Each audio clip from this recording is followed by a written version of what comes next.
Guinness record ലക്ഷ്യമിട്ട് ദിവ്യ ഉണ്ണി നടത്തിയ നൃത്ത പരിപാടിയുടെ സംഘാടകർക്കെതിരെ കൂടുതൽ ആരോപണങ്ങൾ. പണം നൽകിയാണ് പരിപാടിയിൽ പങ്കെടുത്തത് എന്നാണ് ആരോപണം. 3500 രൂപ രജിസ്ട്രേഷൻ ഫീസായി നൽകി. ഇതുകൂടാതെ 1600 രൂപ വസ്ത്രത്തിനായി വാങ്ങി. എന്നാൽ പലരോടും പല തുകയാണ് സംഘാടകർ വാങ്ങിയത്. ചിലരോട് 5000, ചിലരോട് 2000 എന്നാണ് നർത്തകരിൽ ചിലർ പ്രതികരിച്ചിരിക്കുന്നത്. മാത്രമല്ല, ഗിന്നസ് റെക്കോർഡിന്റെ സർട്ടിഫിക്കറ്റ് നൽകാമെന്ന് നർത്തകരോട് പറഞ്ഞിരുന്നു. കൂടുതൽ നർത്തകരെ പങ്കെടുപ്പിക്കുന്ന നൃത്താധ്യാപകർക്ക് ഗോൾഡ് കോയിൻ വാഗ്ദാനം ചെയ്തതായും നർത്തകർ പറയുന്നുണ്ട്. നൃത്തം ചെയ്യാനായി ആദ്യം രജിസ്റ്റർ ചെയ്തെങ്കിലും സംഘാടനക്കാരുടെ പിടിപ്പുകേടുകൊണ്ട് പിന്നീട് പിൻവലിച്ചുവെന്നും ഒരു നർത്തകി വ്യക്തമാക്കി. ചിലരോട് 2000 രൂപയാണ് രജിസ്ട്രേഷൻ ഫീസായി വാങ്ങിയത്. എന്നാൽ തന്റെ കയ്യിൽ നിന്നും 3500 ആദ്യം വാങ്ങി. പിന്നെ 1600 കോസ്റ്റ്യൂമിന് വേണ്ടി നൽകി. കല്യാൺ സിൽക്സിൽ നിന്നും നെയ്തെടുത്ത പട്ടാണെന്ന് പറഞ്ഞിരുന്നു. പക്ഷെ വന്നപ്പോൾ കിട്ടിയത് ഭരതനാട്യത്തിന് ഉപയോഗിക്കുന്ന സാധാരണ കോട്ടൺ സാരിയാണ്. മേക്കപ്പ്, ഹെയർ, ട്രാൻസ്പോർട്ടേഷൻ, സ്റ്റേ എല്ലാം നമ്മൾ നോക്കണം.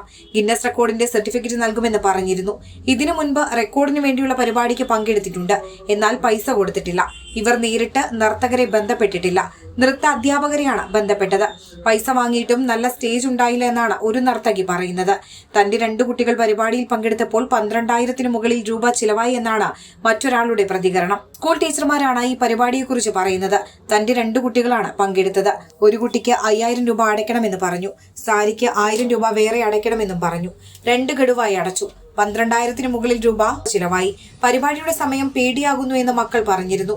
റെക്കോർഡിന്റെ സർട്ടിഫിക്കറ്റ് 1.5 മാസം കഴിയുമ്പോൾ അയച്ചു നൽകുമെന്ന് പറഞ്ഞിരുന്നു എന്നാണ് മറ്റൊരാളുടെ പ്രതികരണം. പരിപാടിക്കെതിരെ കേസ് നൽകിയതായും മറ്റൊരു വ്യക്തിയും പ്രതികരിച്ചിട്ടുണ്ട്. പരിപാടിയുടെ കാര്യം അറിഞ്ഞത് ഇവരുടെ സോഷ്യൽ മീഡിയ ഹാൻഡിലൂടെ തന്റെ സുഹൃത്തിന് പങ്കെടുക്കാനായി സംസാരിച്ചു.